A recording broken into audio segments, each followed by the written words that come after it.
परिवर्तनाच्या लढ्यात ज्या ज्या महामानवांनी महानायकांनी योगदान दिलं त्या सर्व महामानवांना महानायकांना विनम्र अभिवादन करत ज्यांच्यामुळे आपण मोकळा श्वास घेऊ शकतो आणि जे आपल्यासाठी संसारावर कृषीपुत्र ठेवून या देशाच्या सीमा राखत आहेत त्या तमाम वीर जवानांना त्यांच्या वीर पत्नींना आणि वीर मातांना विनम्र अभिवादन करत हा शिवसेनेचा वटवृक्ष ज्यांनी वाढवला घडवला आणि महाराष्ट्राची सत्ता मत्ता अस्मिता बाधित ठेवण्यासाठी एवढा वेळ झिजवला त्या वंदनीय बाळासाहेबांना अभिवादन करत केवळ माझे आणि माझ्या कुटुंबाचं नाही तर या पंचक्रोशीतलं या भागाचं नाव या पंचक्रोशीतल्या लोकांचं तर मला झालंच पाहिजे परंतु ते होताना या संबंध भागाचं नाव फक्त राज्यात आणि देशात नाही तर जगभरात नेण्याचा अहोरात्र ज्यांनी प्रयत्न केला ते स्वर्गीय आमतात्या त्यांनाही अभिवादन करते या मंचावर उपस्थित राष्ट्रवादी काँग्रेस आदरणीय शरदचंद्रजी पवार साहेब पक्षाचे जिल्हाध्यक्ष श्री प्रमोद पाटीलजी माळवया भैयासाहेब स्माईलजी सुधाकरराव वाघजी एकलव्य संघटनेचे तद्वतच महाजन साहेब मोहसिंग राठोड ॲडव्होकेट संजयजी पाटील अस्मिताताई पाटील सुनीलजी पाटील उद्धवजी दीपक पाटील मुकुंदजी सटपाळ माझ्या समवेत उपस्थित झालेले बीड युवा सेनेचे अनिकेत शिंदे संवेदक रुपेश शेटे किशोर फुले विशालजी वरदाजी सर्व डिजिटल तथा प्रिंट माध्यमाचे सर्व मानवीय प्रतिनिधी आणि आपण सर्व भावांनो आणि बहिणी निवडणुकांची रणधुमाळी चालू आहे तब्बल 8 दिवसांपासून प्रचाराच्या फेरी सुरू झाल्या आहेत वेगवेगळ्या पक्षांचे नेते येत आहेत आपापलं म्हणणं मांडत आहेत आणि पक्षांचा प्रचार चालू असताना मोठ्या प्रमाणामध्ये पैशांचा ऊत आलेला आहे कित्येक ठिकाणी मी जेव्हा उमेदवारांना विचारते वेगवेगळ्या भागात की वातावरण कसं आहे तेव्हा ते सांगतात ते वातावरण फार चांगलं पण पैसे फार होत पैसे आणि मला प्रश्न पडतो की यांच्याकडे एवढे पैसे आलेच नाही उदाहरणार्थ ते संभाजीनगरला एक 4 शोधा आहे तर त्याची साधारणतः 2019ला जी प्रॉपर्टी होती ती 3.5 कोटी प्रॉपर्टी होती निवडणूक आयोगाकडे ऑन रेकॉर्ड आता 2024ला त्याने फॉर्म भरला आणि त्याची ऑन रेकॉर्ड निवडणूक आयोगाकडे प्रॉपर्टी 55.5 कोटी आहे तर 5 वर्षात असं काय दिलं लावले 5 वर्षात नेमकं काय केलं बाबा की त्याची प्रॉपर्टी एकदम 10 कोटीने वाढली हा माझ्यासाठी अनाकलनीय प्रश्न आहे या लोकांनी इतकं यांच्याकडे पैसा इतका पैसा बोलायचे जे काही 3,000 कोटी 4,000 कोटी 4,000 कोटीला किती शून्य लागते तर आपल्याला कळत नाही एवढा पैसा यांच्याजवळ तो काय म्हणजे आप्पाचा विषय नाही हा नाही आप्पाचा विषय हा नाही ना आप्पाकडे खोक्यांनी काय आप्पाचा विषय हा नाही आप्पाकडे 50 खोक्यांनी काय आहे आपल्याला घरात काय आपल्याला मतदारसंघात नाही मान आहे पण तरीही आप्पाचा एकनाथ शिंदेकडे बराच वेळ लाड आहे आप्पाचा विषय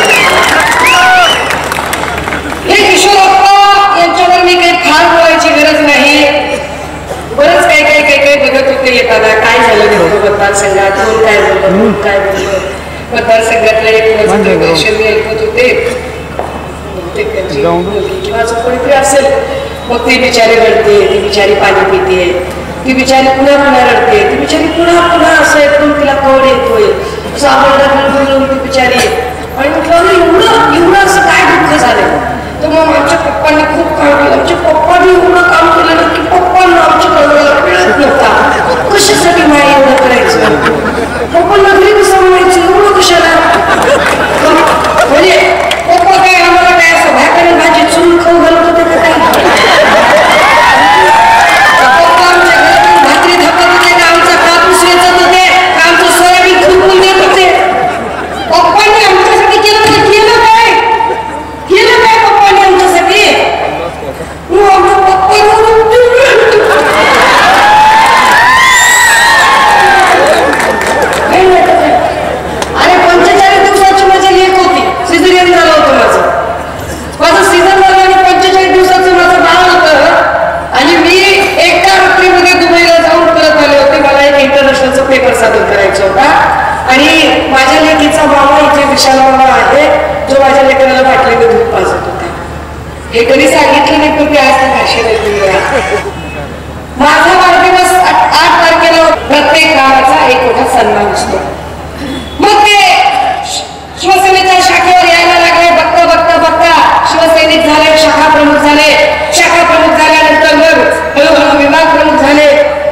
ठरवलं की चला आपल्या घरातला माणूस आहे, आपल्या हातचे चहा पोहे खाल्ले, मासाहेब मातोश्री विनाताई ठाकरेंच्या हातचे चहा पोहे खाल्लेले आहेत, तर चला विश्वास टाकूया या माणसावर आणि एक कागद सही करून दिला की राज्याचा कारभार करण्यासाठी कुणीतरी एक प्रतिनिधी पाहिजे.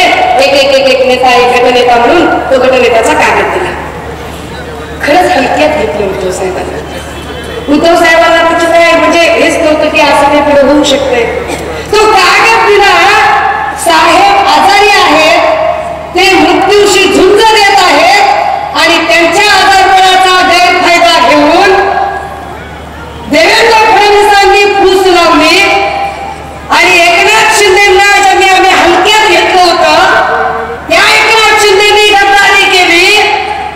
समोरासमोर भिडला असतात, लढला असतात तर निश्चितपणे तुम्हाला बोलायला तोंड राहिलं असतं. इथे काहीतरी किशोर पाटलांच्या मंचावर कुणीतरी शांतपणाने तत्वज्ञान पाजवत होतो, त्यांना ते माहिती असलं पाहिजे. बंड कशाला म्हणतात, उठाव कशाला म्हणतात. उठाव तेव्हा म्हटले असते जेव्हा 40 आमदार उठले असते, 5 ला गेले असते, पत्रकार परिषद घेतली असती, पत्रकारांना सांगितलं असतं की आम्हाला ही कार्यपद्धती मान्य नाहीये म्हणून आम्ही बाहेर पडत आहोत. पण तसं केलं नाही. 40 जण उठले आणि एक करून गुपचूप वायासोबत गुवाहाटी रात्रीच्या अंधारात पळून गेले. जर तुम्ही सच्चे होतात, तुम्ही खरे होतात तर तुम्हाला अंधारात पळून जायची काय गरज पडली. तुम्हाला कपडे बदलून तोंड झाकून तोंड कुणाला झाकावं लागतं. तुम्ही अशा उंच माथ्याने उजळ माथ्याने का बोलला नाही, का तुम्हाला तोंड झाकावं लागलं. आपण बोललो तरी तोंड झाकलं म्हणून आपण बोललो नाही. आपली भाऊजी बोलली, आपली अमृता वहिनी बोलल्या. अमृता वहिनीने सांगितलं हे देवेंद्रचा होडी बिडी घालायचा आणि गॉगल बिगल होडी घालला आणि गॉगल घातली की रात्री जायचा तू जर रात्रीला राहायचा तुम्ही म्हणायची कुठे झालं असतो देवेंद्र. आपण बोललो काय पुढे सांगायचं हे त्यांनीच सांगितलं. का तुम्हाला रात्रीच्या अंधारात जायची गरज पडली. तुम्ही सच्चे होता, तुम्ही इमानदार होता, तुम्ही उठाव करणार होता, तर तुम्ही रात्रीच्या अंधारात कसे गेलात. तुम्ही रात्रीच्या अंधारात गेलात कारण तुमच्या पोटात पाप होतं, कपट होतं, कारस्थानचं षडयंत्र होतं. तुम्ही गद्दारी करणार होता, तुम्ही विश्वासघात करणार होता, तुम्ही पाठीत खंजीर खुपसला होता. हो एकनाथ शिंदेजी, तुम्हाला उद्धव साहेबांनी खरंच हलक्यात घेतलं. तुमच्यासारखा माणूस एवढी गद्दारी करू शकतो आणि पाठीत खंजीर खुपसू शकतो याची उद्धव साहेबांना कल्पना नव्हती. मग ते आता पिक्चर काय पिक्चर आम्ही पण पिक्चर काढलं होतं. आम्हाला एक सत्ता आल्यावर पिक्चर काढायचा आहे. आमच्या लहानपणी आम्ही बघितला होता अलिबाबा 40 चोर. आता आम्हाला त्याचा सिक्वल 2 काढायचा आहे. सिक्वल 2 देवेंद्र बाबावर 40 गद्दार आणि मग 40 गद्दारांमध्ये एका गद्दाराची स्टोरी त्या पाचोऱ्याच्या एका गद्दाराची स्टोरी. आता हे काय म्हणजे काय सांगतात हे. ते काहीतरी कुणी लाडकी बहिणीवर बोलू. मी तुम्हाला सांगते माझ्या बापाच्या इमानदारीने मी 17 जिल्हे फिरले, पण पहिला 18वा जिल्हा आहे. प्रत्येक जिल्ह्यांमध्ये जाते, बायकांशी बोलते. बायका म्हणतात ताई त्याच्या 1500 टिकल्यावर कुणी बसलेलं नाही. इथे लेकरं बाळांचं शिक्षण राहिले, कापसाला पैसे नाही, सोयाबीनला मागले, काय करायचं त्याचं. कोण घेऊन बसले त्या पैशाचा काय विषय आहे. आणि बहीण जर खरंच लाडकी असेल तर बहिणीला दिलेलं कुणी काढत नसते. बहिणीला दिल्याची कुणी चर्चा करत नसते. चर्चा करतात का नाही, बहिणीला एवढं दिलं, बहिणीला तेवढं दिलं, बहिणीचं लग्नाला बोललं, कुणी बोलत नसते. हे बोलणारे लोक जे असतात. आणि खरंच जर एवढी लाडकी बहीण आणि बहिणीबद्दल प्रेम असेल आणि खरंच तुम्हाला जर बहिणीबद्दल आस्था आणि आपुलकी असेल तर किशोर पाटील तुम्ही ढेंगावून सांगायचं होतं की माझ्या आणि माझ्या वैशूचं नातं हे लहानपणापासूनचं नातं आहे. ती माझी लाडकी बहीण आहे. मी 2 वेळा आमदारकी भोगली आलो तर त्यांच्यामुळे. जर माझ्या बहिणीला आता आमदार व्हायचं असेल तर मी माझ्या लाडक्या बहिणीसाठी हसत माघार घेतो.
जेव्हा हजारो कर्मचारी काम करतात त्यावेळेला त्यांचं कुटुंब सुद्धा त्याच्यावर चालतं. त्यांचा आशीर्वाद त्या लेकरांवर आहे आणि ते जे हजारो कुटुंब आहेत त्या कुटुंबाचा आशीर्वाद आवडता त्याच्या लेखीवर आहे.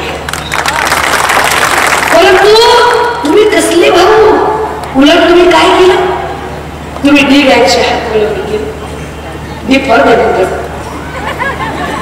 तुम्ही त्यांच्याशी हात मिळवणी केली.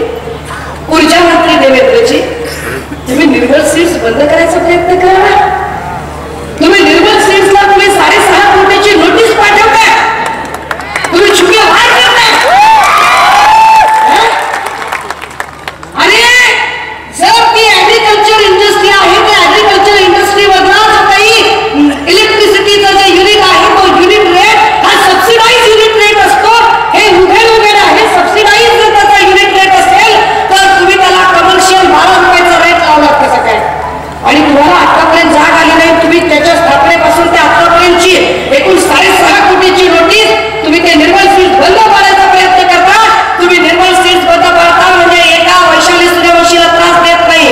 तुम्ही निर्मल सीट्स बंद पाडायचा प्रयत्न करता म्हणजे त्या निर्मल सीट्स मध्ये काम करणाऱ्या हजारो लोकांच्या हजारो कुटुंबाच्या पोटावर पाय द्यायचा प्रयत्न करता. लाज वाटत नाही तुम्हाला? हजारो लोकांच्या पोटावर पाय देताना तुम्ही विकासाच्या बाता मारता. तुम्ही विकासाच्या गप्पा मारता. शोधतात तुम्हाला या गप्पा. मागे म्हटलं होतं आप्पा गप्पा मारणं बरं नसतं. आप्पावर गद्दारीचा ठप्पा आहे आणि ज्याच्यावर आहे गद्दारीचा टप्पा तो आहे किशोर आप्पा आणि त्याला मारूया. तुम्ही काय शंकर सांगायला लागला? तुम्ही काय पद्धतीने बोलायला लागला? तुम्ही या भागाचा काय विकास केला आणि काय नाही विकास केला हे आम्हाला चांगलं माहिती आहे. या भागात स्टेडियमची जागा असेल, या भागातली उद्यानाची जागा असेल, या भागातली व्यापारी संकुलाची जागा असेल, या भागातली शासकीय दवाखान्याची जागा असेल, या सगळ्या जागांचे जे रिझर्वेशन आहे ते सगळं रिझर्वेशन रद्द करून खरं तर एकदा जर जागा रिझर्व झाली, आरक्षण पडलं तर कमीत कमी 20 वर्ष ते आरक्षण निघत नाही.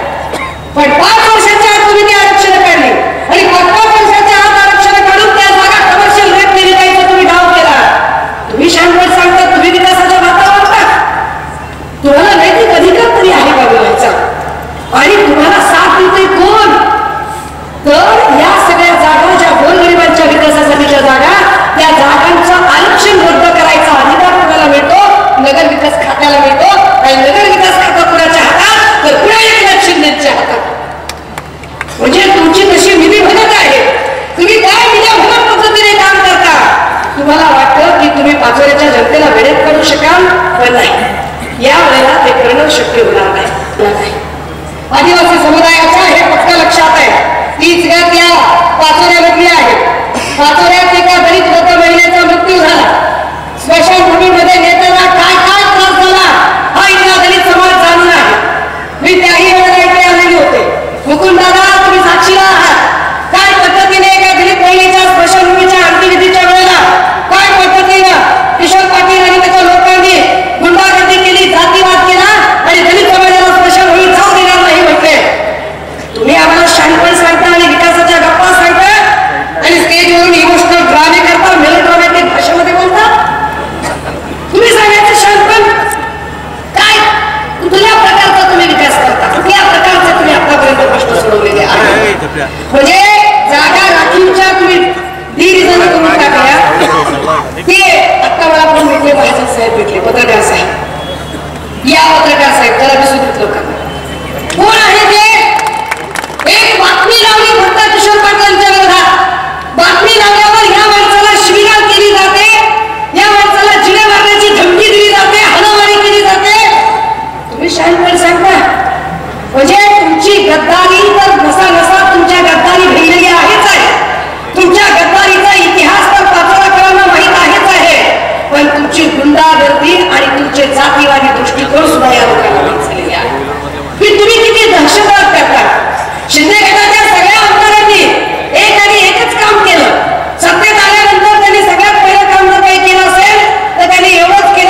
भटजी पण राहिले नाही, वरती शिरजी तर राहिलेच नाही, भटजी बऱ्यापैकी दुरावले गेलेल्या आहेत आणि किसल्या आहेत थोड्या बद्दल करणाऱ्या, कितल्या पण बऱ्यापैकी नाराज आहेत. पण मग त्यांना खोरं करायचे. पण मी आणि विचारायचं कितली साहेब काय करतात, आपणचं फोन लागत नाही, एफआयआर घेऊन करत होती. त्यांनी सांगितलं तरच एफआयआर घ्यायची, त्यांनी नाही सांगितलं तर एफआयआर घ्यायची नाही. आणि ही पद्धत त्या पाचोऱ्याखाली, ही पद्धत प्रकार यांच्या प्रत्येक आमदाराने आपापल्या पोलीस स्टेशनमध्ये केली. दादा हो, म्हणून ही निवडणूक गरजेची आहे की ही गुंडागर्दी, हा दहशतवाद, हे सगळं संपवण्यासाठी म्हणून ही निवडणूक प्रचंड गरजेची आहे. राजे हो, गेल्या 2.5 वर्षात कुठलीही नोकर भरती झाली नाही. आरोग्य भरती नाही झाली, कृषी सहाय्यक भरती नाही झाली, जिल्हा परिषद नगर परिषदेच्या ज्युनियर क्लर्क सिनियर क्लर्कच्या जागा परीक्षा निघतात, परीक्षा निघतात, फॉर्म निघतात, फॉर्म भरतो आपण, पेपर देतो आणि होतंय काय, आम्ही फॉर्म भरतो, पेपर देतो, सगळं होतंय, घरी लेकरू येते, दुसऱ्या दिवशी पेपरला बातमी पेपर फुटली. किती पेपर फुटले दादा? 65 पेपर. 70 मध्ये 65 प्रकारचे पेपर. का फुटले 65 प्रकारचे पेपर? कारण सगळी परीक्षा पद्धती जी आधी तरी परीक्षा सरकारी यंत्रणा घेत होत्या, आता ती परीक्षा सरकारी यंत्रणा घेत नाही, आता परीक्षा खासगी ठेकेदारांना दिली. खासगी ठेकेदारांनी व्हेंडर पद्धतीने काम करणाऱ्या लोकांना परीक्षा पद्धती आणि नोकर भरतीचं काम दिलं आणि हे खासगी ठेकेदार त्यांना वाटेल त्या माणसाला जो वर्जितला असेल त्याला बाजूला घेतात आणि त्याला हळूच पेपर सुबडीत न देतात आणि मग पेपर फुटीची प्रकरणं वाटतात. ठेकेदारी दिली होती कुणाला? मी मागे म्हटलं पुन्हा सांगते, ठेकेदारी दिली त्यांनी, आत्ताही ऑन रेकॉर्ड गुगल करा, सर्च करा, शोधा. और ही वेल्डिंग पद्धतीने आणि ठेकेदारी पद्धतीने जी परीक्षा पद्धती भरायला दिली होती, ही जी नोकर भरती करायला दिली होती, ती दिली होती बीबीजी क्रिस्टल कंपनीला. बीबीजी क्रिस्टल कंपनी कुणाची? प्रसाद लाडची. प्रसाद लाड कुणाचा? देवेंद्र फडणवीसांचा. देवेंद्र फडणवीस कुणाचे? भाजपचे. आणि भाजप कुणाची? आदरणीय अंबानी. भाजप आदरणीय अंबानीची. गोरगरिबांचं कोण आहे? गोरगरिबांचं कोण? ते काल परवा, मला खरंच राज ठाकरेवर अजिबात बोलायची इच्छा होती, कारण त्या माणसाला स्वतःला काय करायचे तेच कळलेलं नाही. हा माणूस एवढा कन्फ्युज आणि एवढा निगेटिव्ह थॉट प्रोसेसचा राजा आहे की याला काय करायचं आयुष्यात तेच कळलेलं नाही. या माणसाने कधीही याच्यावरती चकार शब्द बोलला नाही की अरे 70 पैकी 65 प्रकारच्या परीक्षांचे पेपर फुटले, म्हणजे या सगळ्या ज्या आमच्या बायमावल्या आहेत ज्यांनी आपल्या लेकरांना पोटाला चिंता घेऊन शिकवलेला आहे, ज्यांनी आपल्या लेकरांच्यासाठी खस्ता खाल्ल्या, ज्यांनी आपलं लेकरू 8वी झालं, 9वी झालं, 10वी झालं की झालं आता 2 वर्ष 11वी 12वी झाली की लेकराला माझ्या नोकरी लागते, झालं आता 2 वर्ष की माझं लेकरू नोकरीला लागते. अपेक्षा करून करून ज्या बायमावल्यांनी आपल्या लेकरांना शिकवलं, त्या लेकरांना नोकऱ्याच नाही, लेकरं नुसतं असावं. और आया म्हणतात आता काही मोबाईल मध्ये कोण घरी शिकतो, जा बाहेर जा, जरा काम कुठं काम बंद झाले लेकरू, बाहेर काम कुठे, नोकर भरती निघत नाही, जाहिरात निघत नाही. आणि पहिले लोक किंवा मुंबई पुण्यांना जायचे आणि कंपन्यांमध्ये जाऊन काहीतरी नोकरी शोधायचे, पण आता मुंबई पुण्यामध्ये जाऊन नोकरी शोधायची पण परिस्थिती राहिली नाही, कारण एक एक एक एक प्रकल्प यांनी गुजरातला पाठवला, एकही प्रकल्प महाराष्ट्रात ठेवला नाही. जेवढे म्हणून आम्हाला रोजगार देण्यासारखे प्रकल्प होते ते सगळेच्या सगळे प्रकल्प यांनी गुजरातला पाठवले आणि या सगळ्या प्रकल्पांमधून नुकसान केलं, त्यावर कोणी चकार बोलायचं नाही. तुमच्या लेकरांचं भविष्य घडवायचं असेल तर यावेळेला बदल करावा लागेल. हा बदल करताना अजून एक गोष्ट लक्षात ठेवावी लागेल की का बदल करणं गरजेचं आहे. मी मगाशी म्हटलं की लॉ अँड ऑर्डरचा विषय फार महत्वाचा आहे. देवेंद्र फडणवीस नावाच्या माणसाला आंदोलन हाताळता येत नाही, एकनाथ शिंदे नावाच्या माणसाला लोकांशी बोलता येत नाही. लोकांशी बोलणे म्हणजे फक्त रील काढणे नसतं. विमानात बसला की रील चालू विमान तुम्ही थांबवलेलं माझ्या बापाने बघितलं, रील दाखवतात साहेबांनी विमान थांबून फोन केला म्हणून. अरे विमान थांबून रेंज कशी आहे तिथं, म्हणजे किती तुम्ही वेळात करता माणसांना. नुसते रील्स करायचे, वडापाव खाताना रील, याला लोकसंपर्क म्हणत नाही. तुमच्याकडे मराठा समुदायाने आरक्षणाची मागणी केली, काय केलं तुम्ही? ठरवलं हे काही करायचं तर त्यांची चिल्लर सगळ्या हाताने बाळगली, ते पुढे येतात. आणि ते सरकार काय पोलिस काय व्हिडिओ रेकॉर्ड करता रे माझे व्हिडिओ रेकॉर्ड करता का तुमच्या बदल्या गच्चीला करतो काय तुमच्या बायकोला व्हिडिओ घेऊन दाखवतो का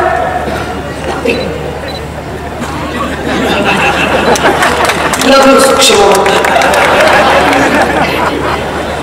काही बोलायला लागलं की काय करायचं ते करून घ्या आपला बाप सागर बनल्यावर बसलाय काय तुझ्या बापाचा पत्ता मला माहित आहे ना कंट्रोलीला बाप राहतो तू पत्ता सागर बनल्याचा सांगतो बाबाचा पत्ता विसरलेला आवडला मी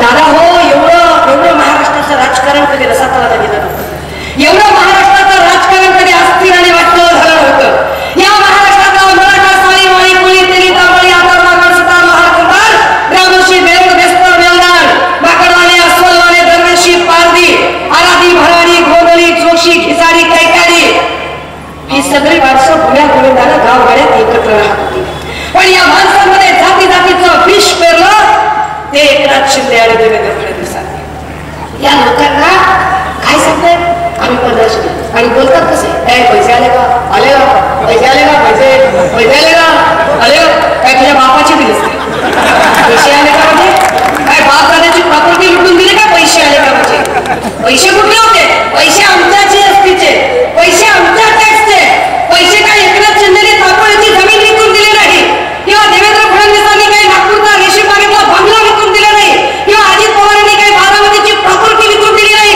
आणि किशोर पाटलांनी पण काही स्वतःचा बंगला विकून पैसे दिले नाही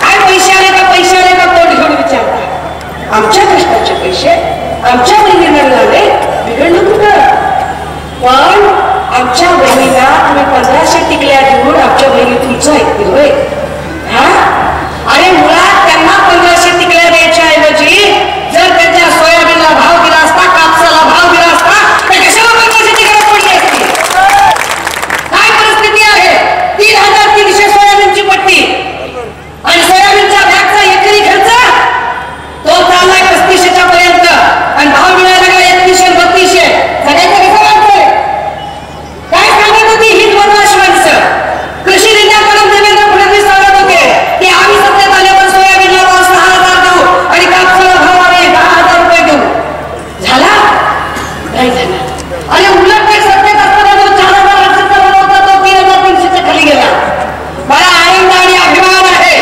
की सन्माननीय पक्षप्रमुख उद्धव साहेब मुख्यमंत्री असताना पहिल्यांदा या राज्यामध्ये सोयाबीनचा भाव 6,500 पर्यंत गेला आणि कापूस आम्ही 10,000 काय 12,500 दिला मला आनंद आणि अभिमान आहे की सन्माननीय पक्षप्रमुख उद्धव साहेब मुख्यमंत्री असताना इथल्या शेतकऱ्यांचा सरसकट 7 लाख गोळा करण्यासाठी कर्जमाफी त्यांनी दिली होती काय केलं लोकांनी आम्हाला फसवलं 1 रुपयात आरोग्य विमा म्हटले 1 रुपयात कृषी विमा म्हटले आमच्या विम्याचे पैसे मिळालेच नाही विमा कंपन्यांचं तुम्ही भलं केलं पण आम्हाला तुम्ही काहीच दिलं नाही तिथं पोलीस भरतीची लेकरं आंदोलन करत होती ह्यांच्या कुणी घेतल्या होत्या पावसाळ्यात पोलीस भरतीच्या परीक्षा आणि पोलीस भरतीला ग्राउंड असतं पोलीस भरतीला ग्राउंडची मैदानी चाचणी असते आणि तुम्ही भर पावसामध्ये मैदानी चाचणी ठेवता त्या मैदानामध्ये नुसते पावसाचे खड्डेच्या खड्डे भरलेले बरं पोरं फुटपाथवर झोपतील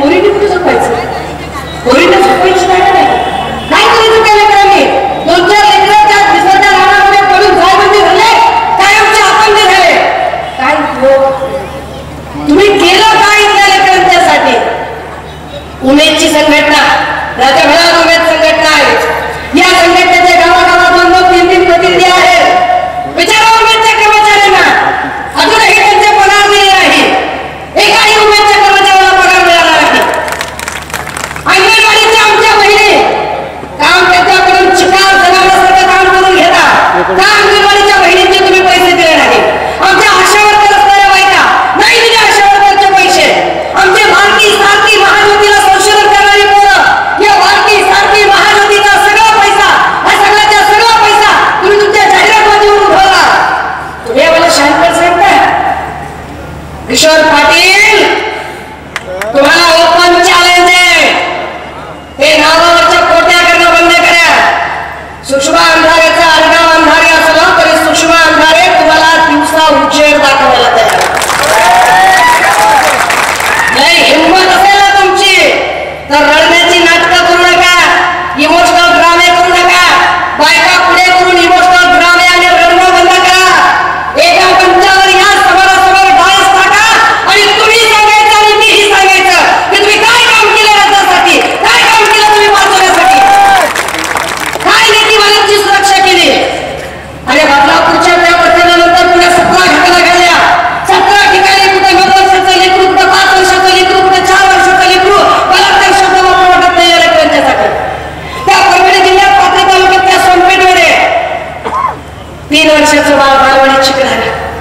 3 वर्षाचं बाळ सांगते, भाऊ ते शिक्षक जे आहेत ना ते सर आहेत भाऊ, शाळेच्या मागे भाऊ कर्दळी आहे भाऊ, त्या कर्दळीची पानं तोडून आणली आणि त्यांनी खाली अंतरली आणि त्याच्यावर भाऊ लाज वाटत नाही तुम्हाला? आणि यांच्यात काय बोलावे या लोकांबद्दल? यांच्या शोपीस बाहुल्याचा बसलेल्या महिला आयोगामध्ये, शोपीस बाहुल्या म्हणून काम करणाऱ्या, सोयीस्कर वादाच्या तज्ञ असणाऱ्या यांच्या महिला कार्यकर्त्या या प्रश्नांवर काही बोलत नाही, जगाला शब्द घालत नाही, नुसतं टुकू टुकू टुकू टुकू टुकू टुकू अशाला प्रश्न सुटत नाही. उगा जागेवर झकाडून पांढऱ्या महागडी साडी दिसून स्वदेशी आव्हानात मेडल अमेरिकेच्या प्लास्टिक फुलांचा गजरा लावून केसात इंग्लंडचं बक्कल खुचून आणि टांझानियाची टिकली मारताना लावून मोठ्यावर नायजेरियाची लिपस्टिक चिकटवून ब्राझीलला गेल्या उंच चपला पायात घालून महिला मुक्तीवर बोलतात. महिलेच्या प्रश्नावर इकडे या कापसाच्या रानात पळाट्यामध्ये कापूसव्याचा कमर कशी भरून येते ती बघा. या जरा सोयाबीनच्या रानात आणि बघा सोयाबीन काढणीचं काय होतंय ते, आणि मग कशी स्किन लागते आणि मग कसं कळतंय ते कष्ट करणं काय असतंय ते आम्हाला शांत सांगता. महाराष्ट्र सगळा रस्ता चालवणाऱ्याला सगळे उद्योग तुम्ही कंगाल भूतकंगाल करून टाकलं महाराष्ट्राला. दणकवून पैसे घ्यायचे, सगळ्याकडून पैसे घ्यायचे आणि 20 तारखेला मस्त एक नंबर झाक साडी घालून आपलं मस्त भूत केंद्रावर जाऊन 2 नंबरचे धंदे करणाऱ्या माणसांना धडा शिकवायचा असेल तर 1 नंबरचं बदल. 2 नंबरचे धंदे करणाऱ्या माणसासाठी किती जागरूक आहात तुम्ही बघा. मला तेच बोलायचं, याचा अर्थ ही गर्दी विकत आलेली नाही, ही गर्दी वैशुताईची गर्दी आहे. याचा अर्थ वैशुताईला तुम्ही खास प्रेम करणारी लोक आहात आणि त्यामुळे 2 नंबरचे धंदे करणाऱ्या लोकांना गाडण्यासाठी 2 नंबरचं बटन लावायचं आहे. आपली निशाणी काय? मशाल. आपली निशाणी मशाल आहे. मगाशी वैशुताई म्हणत होत्या की त्यांनी वैशाली सूर्यवंशी नावाची एक डुप्लिकेट अजून एक त्याच नावाचे एक डमी कॅन्डिडेट उभा केला आहे. अहो लक्षात घ्या, ओरिजिनल लोक ओरिजिनल काम करतात, डुप्लिकेट लोकांना डुप्लिकेट धंदे सुचतात. पण लोक इतके हुशार आहेत की त्यांना डुप्लिकेट आणि ओरिजिनल मधला फरक कळतो. त्यामुळे ही जनता निश्चितपणे 20 तारखेला तातडीने निर्णय घेणार आहे. राजे हो, मा जिजाऊची, मा रमाईची, मा सावित्रीची लेख म्हणून निश्चितपणे तुम्ही सगळेजण हा जिल्हा हा बहिणाबाईंचा जिल्हा आहे आणि बहिणाबाईंच्या जिल्ह्यामध्ये आपली एक बहीणबाई निवडणुकीला उभी राहिलेली आहे. त्या आपल्या बहिणीच्या पाठीशी आपण ताकदीने उभे राहाल ही मला खात्री आहे. कुणाच्याही भावना दुखावण्याचा अजिबात हेतू नाही, पण दुखावल्याच गेले असतील चुकून मागून त्याला आपला नाही इलाज आहे. आपण काही करू शकत नाही. तुम्ही सगळ्यांनी तुमच्या सगळ्यांच्या समोर मला खात्री आहे की ही निवडणूक, ही प्रचार सभा एकट्या वैशुताईला आमदार करण्यासाठी नाही, तर वैशुताई सारखे एक निष्ठावंत शिलेदार जेव्हा आपण निवडून देऊ तेव्हा ज्या लोकांनी गद्दारी आणि कपट कारस्थान करून उद्धव साहेबांना वर्षा बंगल्याच्या पायऱ्या उतरायला भाग पाडलं, त्याच वर्षा बंगल्यावर 10 पटीने अधिक सरकाराने पुन्हा एकदा स्थापित करण्यासाठी इथली सीट निघणं गरजेचं आहे. पुनश्च एकदा मशालीला निवडणूक देण्याचं आवाहन करते.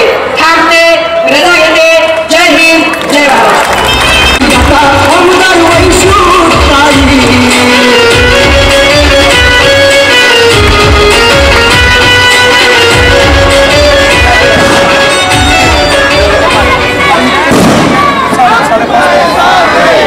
महाराष्ट्राचे आराध्य दैवत छत्रपती शिवाजी महाराज, भारतीय राज्यघटनेचे शिल्पकार डॉक्टर बाबासाहेब आंबेडकर, क्रांतिबा महात्मा ज्योतिबा फुले, हिंदुत्व सम्राट बाळासाहेब ठाकरे, भगवान वीर एकलव्य, संत सेवालाल महाराज, शेतकऱ्यांचे परिवारी, श्रद्धेय तात्यासाहेब, सगळ्यांना मी विनम्र अभिवादन करते. पत्रकार भी थोडे असे साईडला सारखं मागच्याच दिसून आज मंचावर ज्यांची उपस्थिती आहे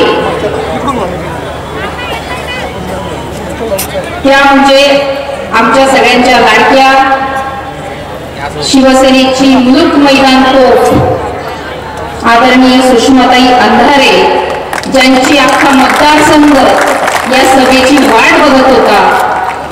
अनेकांची मागणी होती की ताईंची सभा झालीच पाहिजे, मागच्या वेळी जिथे झाली तिथेच झाली पाहिजे, कारण की हे ग्राउंड मागच्या वेळी ताईंच्या सभेला पहिल्यांदा भरलं असा इतिहास होता आणि आज तो इतिहासाची पुनरावृत्ती झाली. तो दुसऱ्यांदा हे ग्राउंड भरलेला आहे. आपण अशा ताईंचं जोरदार टाळ्यांनी स्वागत करूया.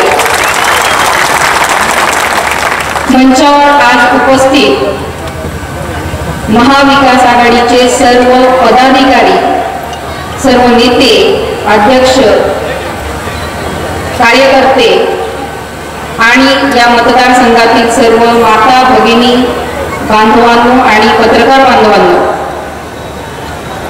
आज मी इथं फक्त विकासाच्या मुद्द्यावर बोलणार आहे. पाचोरा शहरातील विकासाचा दिंडोरा पिटणाऱ्यांना माझे काही जाहीर प्रश्न आहेत, ते मी आज बोलणार आहे. आज या पाचोरा शहरामध्ये 8-10 दिवस नळाला पाणी येत नाही, याला विकास म्हणायचा का? वॉटर फिल्ट्रेशन प्लांट हा बंद आहे आणि आमच्या इथल्या नागरिकांना अशुद्ध पाणी प्यायला मिळतं, जनतेचं आरोग्य धोक्यात आहे, याला आपण विकास म्हणायचा का? बहुळा धरणावरून पाईपलाईन केली, करोडो रुपये त्याच्यात घातले, त्या पाईपलाईनचं काय झालं? या प्रश्नांची उत्तरं पाहिजे. शहरातील अनेक नागरी सुविधेसाठी राखीव असलेले जे भूखंड होते ते भूखंड कुणी खाल्ले? स्मशानभूमीजवळ नदीवरील जो पूल आहे तो फक्त पूल आहे, पण त्याला रस्ता नाही. आपण याला विकास म्हणायचा का? संपूर्ण शहरामध्ये नागरिकांना सकाळी मॉर्निंग वॉकसाठी फक्त एकमेव MM कॉलेजचं ग्राउंड आहे आणि किंबहुना काही लोक रोडवर फिरायला जातात, स्वतःचा जीव धोक्यात टाकून फिरायला जातात. त्यासाठी 10 वर्ष आपण काय केलं? पोलीस भरतीचे विद्यार्थी असतील, सैन्य भरतीचे विद्यार्थी असतील, हे तरुण रस्त्यावर सराव करतात, त्यासाठी आपण काही वेगळं केलंय का? 10 वर्षात सत्ताधारी पक्षात आपण असताना सुद्धा शहरासाठी क्रीडा संकुल नाही, जलतरण तलाव नाही, नाट्यगृह नाही, चांगला बगीचा गार्डन नाही. मग आपण विकास कोणता केला? उलट मी म्हणेल की या पाचोरा शहरातील भूखंडाचं श्रीखंड आपण खाल्लेला आहे, हा माझा स्पष्ट आरोप आहे. आमच्या बेरोजगार तरुण दिशाहीन झालाय. शेतकरी आणि शेतमजूर वाऱ्यावर आहे. महिला आमच्या मतदारसंघामध्ये असुरक्षित आहेत. व्यापारी आणि जनता प्रचंड भयभीत आहेत. गुंडगिरी आणि दहशत या गोष्टींचा अतिरेक या मतदारसंघात झालेला आहे. शासकीय अधिकारी असतील, कर्मचारी असतील, हे दहशतीखाली वागत आहेत. कमिशन आणि टक्केवारी, गुंडगिरी आणि लाचारी याचा कलंक या मतदारसंघाला लागलेला आहे. कालच्या सभेत आमदार म्हटले की मी 3000 कोटीचा, याच्या अगोदर ते म्हटले की मी 3000 कोटीचा विकास केला. आमदार सुद्धा बोलले कालच्या सभेत की मी 3000 कोटीचा विकास केला आणि मुख्यमंत्री म्हणतात मी तुम्हाला 4000 कोटी दिले. मग आता तुम्ही जनतेला 1000 कोटीचा हिशोब द्यावाच लागेल. निकृष्ट दर्जाची कामं या मतदारसंघामध्ये आहेत, कारण गेल्या 1-1.5 महिन्यापासून मी शेतकरी संवाद यात्रेच्या निमित्ताने जेव्हा फिरते आहे त्यावेळी मी स्वतः माझ्या डोळ्यांनी बघितलेले आहे की कामांचा दर्जा काय आहे.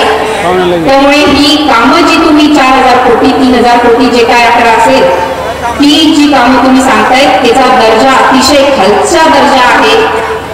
शिक्षण क्षेत्र असेल, आरोग्य, रस्ते, सिंचन, बेरोजगारी, शेतकरी, उद्योग, व्यापार, सर्व समस्या असताना सुद्धा भूलथापा गुंडगिरी, जुगार, 2 नंबरच्या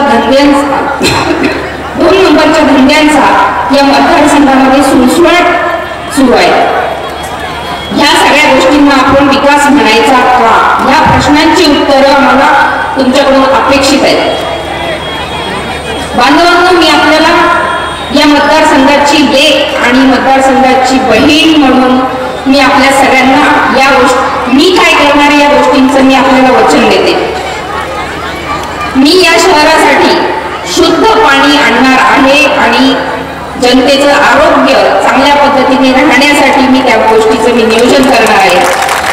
दहशत, दादागिरी आणि गुंडगिरी, 2 नंबरचे धंदे या मतदारसंघातून मी हद्दपार करणार आहे. महिला, व्यापारी, पत्रकार, नागरिक, अधिकारी आणि कर्मचारी यांच्या सुरक्षिततेची हमी मी घेणार आहे. बेरोजगारांना रोजगार मिळण्यासाठी रोजगार निर्मितीवर मी भर देणार आहे. नवीन उद्योग या मतदारसंघात आणणार आहे. उद्योगवाढ आणि स्वयंरोजगारच्या योजना मी या मतदारसंघात आणेन आणि तरुणांचं सक्षमीकरण करेन, जेणेकरून आमचा जो युवक आहे तो आज भरकटला जातो आहे, वेगवेगळ्या व्यसनांकडे तो जातो आहे, तो चुकीच्या मार्गाला जाणार नाही याची मी काळजी घेणार आहे. शेतकऱ्यांच्या समस्या सोडवण्यासाठी प्रथम प्राधान्य देणार आहे. मग ते हमीभाव असतील, मग तो शेतमाल प्रक्रिया करणारे उद्योग असतील, कोल्ड स्टोरेज असेल, खतं किंवा औषधांवरचा जो काही GST आहे ते माफ करण्यासाठी अशा शेतकऱ्यांच्या गोष्टींसाठी मी पाठपुरावा हा मी माझ्या काळात करेल हे मी आपल्या सगळ्यांना वचन देते. पाचोरा भडगाव जे शहर आहे त्याचं सौंदर्यीकरण मी करेल. अद्ययावत नाट्यगृह इथे आणण्याचा प्रयत्न करेल. जलतरण तलाव इथे आणेल. क्रीडा संकुल जे आजपर्यंत अपूर्ण अवस्थेत आहे त्याला मी चांगलं रूप आणण्याचा मी प्रयत्न करेल. लहान मुलं, महिला आणि वृद्धांसाठी चांगलं उद्यान आणेल. ऑक्सिजन पार्क असेल, जॉगिंग ट्रॅक असेल, ह्या सगळ्या गोष्टी आणून हे पाचोरा आणि भडगाव शहर सुंदर कसं होईल अशी ओळख निर्माण करण्याचं मी काम करेल. बांधवांना, दलित आणि आदिवासी बांधवांचे जे काही प्रश्न आहेत ते प्रश्न देखील मी प्राधान्याने सोडवण्याचा प्रयत्न करणार आहे. आमदारांनी माझ्या नावाचा डमी उमेदवार इथे उभा केलेला आहे अशी आता ते काय करतील की वैशालीताई सूर्यवंशी यांनी भावाला पाठिंबा दिला अशी खोटी अफवा पसरवणार आहे. त्यांची तयारी कशी चाललेली आहे हे आपण सगळ्यांनी लक्षात घ्यावं. माझा त्यांना सवाल आहे, जर आपण 3000 कोटीची कामं केलेली असतील तर डमी वैशाली सूर्यवंशी नावाची उमेदवार उभी करण्याची गरज काय पडली, हा माझा त्यांना सवाल आहे.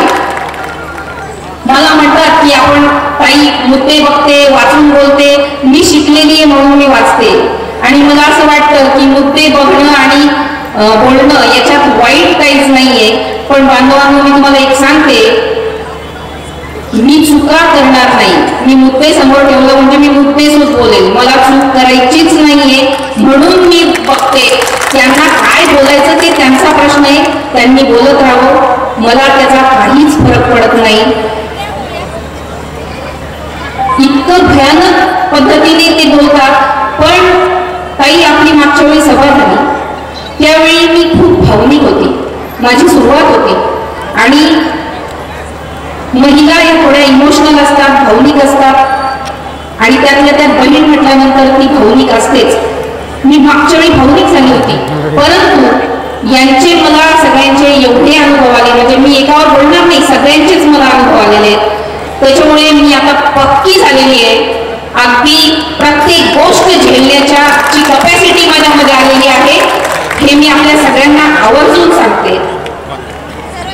इतके आघात आल्यानंतर मला स्ट्रॉंग तर बनावंच लागेल, नाहीतर मग पुन्हा होईल काही एक महिला आहे, काही काय करू शकते, काही पोलीस स्टेशनचे कामं करणार नाही, काही भावाला सरेंडर होऊन जाईल, अशा खूप अफवा आहे. मी 2.5 वर्षापासून त्या गोष्टी ऐकते. थांबा, इलेक्शन जवळ येऊ द्या, ताई बरोबर मॅनेज करून घ्यावं मी ताईला, ह्या अशा गोष्टी भरपूर ऐकलेल्या आहेत.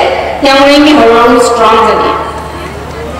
अमोल भाऊ माझ्यावर आरोप करतात. आरोप करण्यापूर्वी भाजप सरकार सत्तेवर असताना आपण मतदारसंघामध्ये कोणती विकास कामे करून घेतली याचा मला जाब आपण द्यावा. सत्ता तुमचीच होती, तुम्ही काय कामं केली ते अगोदर सांगा. माझ्यावर बोलण्याच्या अगोदर तुम्ही तुमचं बघा. उमेदवारी अर्ज भरण्याच्या दिवशी किंवा माघारीच्या दिवशीची गोष्ट सांगते. उमेदवारी अर्ज माघारीच्या दिवशी जो काही प्रकार घडला, गुंडांची टोळी, गुंडागर्दी ज्या पद्धतीने झाली ती तुम्ही सगळ्यांनी उघड्या डोळ्यांनी बघितलेली आहे. ह्यांची कुणाचीही जर सत्ता आली तर या मतदारसंघामध्ये गुंडा राज तयार होणारे हे आपण सगळ्यांनी लक्षात ठेवा. बांधवांनो, मी हा शब्द जो बोलते आहे तो मी जाणीवपूर्वक बोलते आहे. आपण प्रत्येक उमेदवाराचा मागचा इतिहास बघून घ्यायचा आहे. मी खूप जाणीवपूर्वक बोलते, म्हणून माझी कळकळीची विनंती आहे आपल्या सगळ्यांना की आपण विचार करून निर्णय घ्यावा. बांधवांनो, उमेदवार अनेक आहेत. काही संधी साधू आहेत, 40च्या फॉर्म्युलाच्या आहेत, काही गुंडांचे सम्राट आहेत, गोरगरिबांना लुटणारे पण आहेत. सगळे जण आता भूलथापा देतील, जातीपातीचं राजकारण करतायत. निवडणूक आली की जात दिसते असं जातीपातीचं राजकारण करतायत. माझी आपल्या सगळ्यांना विनंती आहे, यांच्या भूलथापांना आपण कुठेही बळी पडू नका आणि त्यापासून आपण सावध राहा. त्यांच्या भूलथापांना पैशांना देखील बळी पडू नका आणि या मतदारसंघामध्ये भयमुक्त, भ्रष्टाचार मुक्त आणि सर्वांगीण विकासासाठी आपण मला आशीर्वाद द्या. ही संधी शेवटची संधी आहे, मी आपल्याला सांगते. जर आपण ही संधी गमावली तर आपल्या पुढची पिढी आपल्याला माफ करणार नाही. या मतदारसंघात सुद्धा बदल होणं गरजेचं आहे आणि संबंध महाराष्ट्रात हा बदल होणं गरजेचं आहे. बांधवांनो, या निवडणुकीत मी आता खूप जास्त वेळ बोलणार नाही, कारण आपण सगळेजण ताईंना ऐकण्यासाठी आलेले आहात. मी तर बोलतेच नेहमी, पण माझी आपल्याला सगळ्यांना विनंती आहे, आपली निशाणी आहे मशाल. आपलं EVM वर बटन आहे 2 नंबरचं. 2 नंबरचं बटन दाबून आपण 2 नंबरचे धंदे बंद करण्यासाठी आपण मशाल या निशाणीवर आपलं मतदान करू. मला भरभरून मतांचा आशीर्वाद द्यावा ही मी आपल्या सगळ्यांना विनंती करते. आणि या मतदारसंघात शिवसेनेची पहिली महिला आमदार म्हणून निवडून देण्यासाठीची आपण निर्णय घ्यावा आणि तसा निकाल लावावा. मी अशी आपल्याला हा इतिहास घडवावा अशी मी आपल्या सगळ्यांना विनंती करते. आणि आता आपली मुलूक मैदान तो